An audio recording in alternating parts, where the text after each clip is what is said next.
Look, I don't care how much you love your partner. Paramount loves the Turtles more. 10 years, 2 shows, and 5, yes, 5 movies. Paramount will not stop till we drop dead, and will probably keep making movies long after that. Some of the stuff may be trash, while others are whatever, but if this is what it takes to get bangers like Mutant Mayhem, it is worth it. Teenage Ninja Mutant Turtles Mutant Mayhem is the kind of movie that reminds me why I love animation so much. Do I wish the studios were paying writers and actors more? Definitely, but donate using the links down in the description and we can all go help them out. Cause everyone deserves their full paycheck on this one and a little extra. Mayhem might honestly be one of my favorite adaptations of the Turtles so far, as from the animation to the actors' insane chemistry, this is just a film that perfected what it was going for. Even if what it ended up doing wasn't your cup of tea, you still gotta respect the craft. I wouldn't call this movie perfect or even pretend it's a contender, as let's be real, Across the Spider-Verse has no challengers. But Mayhem is gonna go down swinging. So let's break down the film, what it did well, what it did really well, and in spite of how much I like it, some of the choices it made may in fact turn off some viewers. Throw in a petty tangent about what they did to April, but otherwise, we're just having fun with this one. So, let's dive in. Now, the first and biggest thing you gotta talk about in this film is the characters. But we really just gotta give props to all the actors who played the 4 main turtles, as here, they actually feel like actual teenagers. Ever since they were created, the teenage in the TMNT has long felt like more of a label than an actual description. As most of the incarnations of these characters, you could honestly say they're just stoners in their 20s and nobody would question it, especially when you factor in like the steroids some of these guys are taking. But this right here is by far the youngest feeling interpretation of the Turtles, with it absolutely being to this film's benefit. As some stories, yeah, they work having the Turtles feel a little bit older, but here though, these turtles feel actually young, as so much of this film is a coming-of-age story, so having them feel like genuine teenagers really helps sell it. They're not just 18 and a little bit goofy. The turtles here are dorks. They are dumb, they are extra, and just the right amount of immature. And what really nails it for me is that for the turtles, for teenagers, there is always this great dichotomy between what they want to be and who they actually are. And the turtles here capture that perfectly, as Leo, Raph, Donatello, Mikey, they all know who they wanna be, but they are struggling to fill that niche. They actually feel like an actual group of kids and family, not the grown-ass adults that they get portrayed on TV and YA novels. Like Raph here is approaching Eric Cartman levels of violence. He's got issues, and he is trying way too hard to be cool in front of his family, pretending that he doesn't care, but you can always see how that is just a little bit of an act. Donnie, meanwhile, is a giga nerd who is also sassy as hell. He may be smart, he may be wearing glasses, but he is joining on the fun like everybody else. While Mikey is a comedian who is trying a little bit too hard to be funny, but isn't trapped at the bottom of the social totem pole on account of Leo being a narc. Leo, probably one of my favorites in this entire movie, which kind of shocking for me, as he has never been my favorite turtle. But Leo here is really trying to be the mature leader. But again, he is a kid, and it makes it feel like it is just performative maturity, making it all the more hilarious. As we all knew a kid like this. We all knew all of these kids, and that just makes it feel so much richer to me. In a lot of TMNT shows, so much of the turtles are built around certain archetypes that the characters are just kind of known to be. They're just built like this. We don't need like a giant explanation.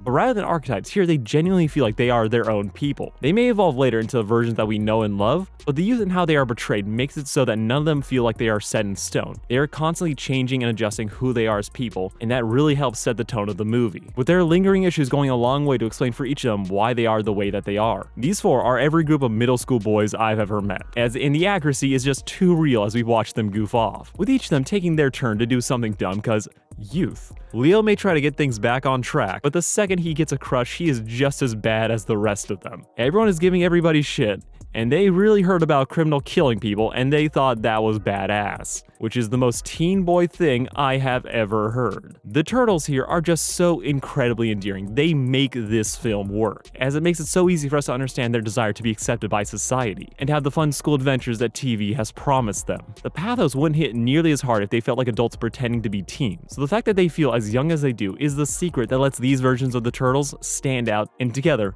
This is probably the best family dynamic out of the entire franchise, especially when you factor in Splinter. Master Splinter in this is just a stay-at-home dad. Yeah, he's wise, he knows kung fu, but they really play into the burnt-out dad aspect. He loves them, he wants the best, not always the best at parenting, but Splinter is just as much a main character in the story as they are. As you watch his justifiable paranoia get the better of him, and while the boys are off having their own adventures, Splinter is the character that has the biggest emotional change in the movie, as Superfly is more of a dark reflection of Splinter than any of the turtles. And by the way, Superfly, great villain. When I heard that they weren't doing Shredder, I was honestly relieved, as he is iconic, but he is used too often. We gotta give some other people cred. But when I saw Superfly, I just thought, really? The Fly? Not even Baxter Stockman, just the Fly. But it turns out he is one of the best parts of the movie. Ice Cube voices him to perfection, conveying natural charisma and warmth in one moment,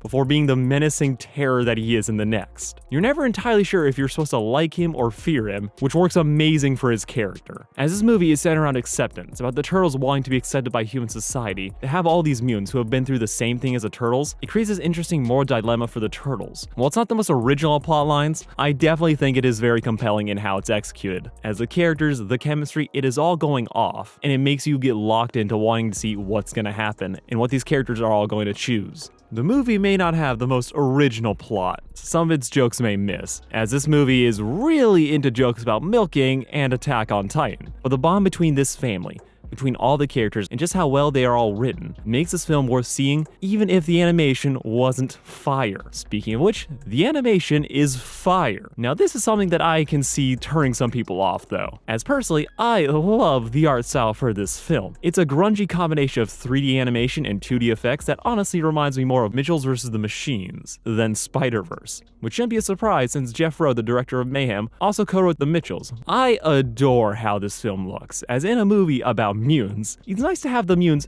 actually look kinda nasty. These are not the cute monsters that you just want to go and hug. These guys are kind of freaks. You see these things and you understand why people want to run. And that really adds realism to why all the humans just are terrified of all these people at first sight. But the real shocker of how everything looks is how the humans do, as they look just as fucked up as the mutants. And I kinda love it. So many of the humans have these misshapen, asymmetrical faces. It really gives a sense of just concept art having come to life, and I am vibing with it. Especially since after years of every other animated project feeling like it's terrified to have anything other than adorable, having the character designs here to be as weird as they are is a breath of fresh air, though I can see this turning some people off. This style was a choice. These designs aren't automatically adorable, and if you have kids, I can see some of them not really liking it. But for me, I love the look. I love how weird they are. Weirdly enough, they remind me of early stop motion, where from how they look to how they move, there's just this little bit of imperfection and jank there that adds so much life and texture to the film, which really just helps solidify it as its own style. You can look at any character from this movie and immediately know where they're from, which is something you can't really say about a lot of other mainstream projects. So I just end up loving it. I love how it bends and breaks the 3D art style to have like 2D shapes.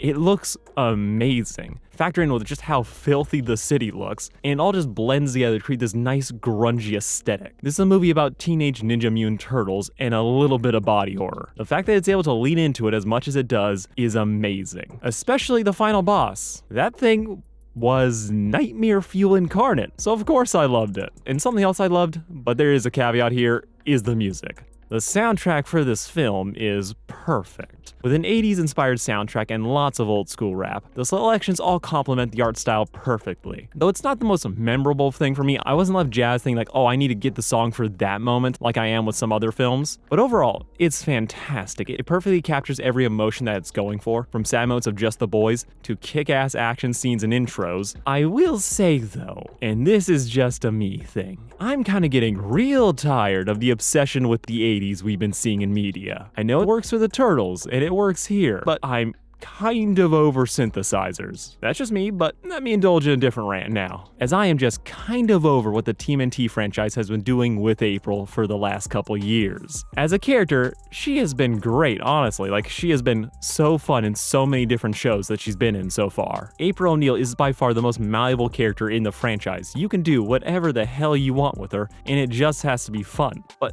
just because you can do something doesn't mean that you should, which in this case is how the franchise is passing April around the family more than Batgirl. Romance has never been a huge thing for this series, but in the last 10 years she has been shipped with nearly every brother of the TMNT. In 2012, she had a horrible love story with Donnie, Mikey was drooling all over her in the Bay films, and now Leo has a crush on her in this one. I think the crush is fine in the film. It is the impetus to make Leo decide, oh no, I want to join the human world. And I mean, if you want someone to break rules, hormones is as good as an excuse as any. And April here is not into him, just to be clear. Leo is just crushing on her. She just thinks that this is a friend thing. But on a meta level, seeing how every new version of the Turtles besides Rise has had some kind of Turtle-April romance has me just throwing side-eye. It's not awful, it's not terrible, minus 2012 and Michael Bay, but for me, it's just kind of weird. That's true, it's not enough for her just to be her own character or to be a friend of the Turtles. We gotta edge Scalys here and have the Turtles be in love with her just cause she's the most prominent female character, and they might as well ship her with one of them. And that's just kinda what it always feels like it boils down to. They don't have anyone else, so they might as well have it be her.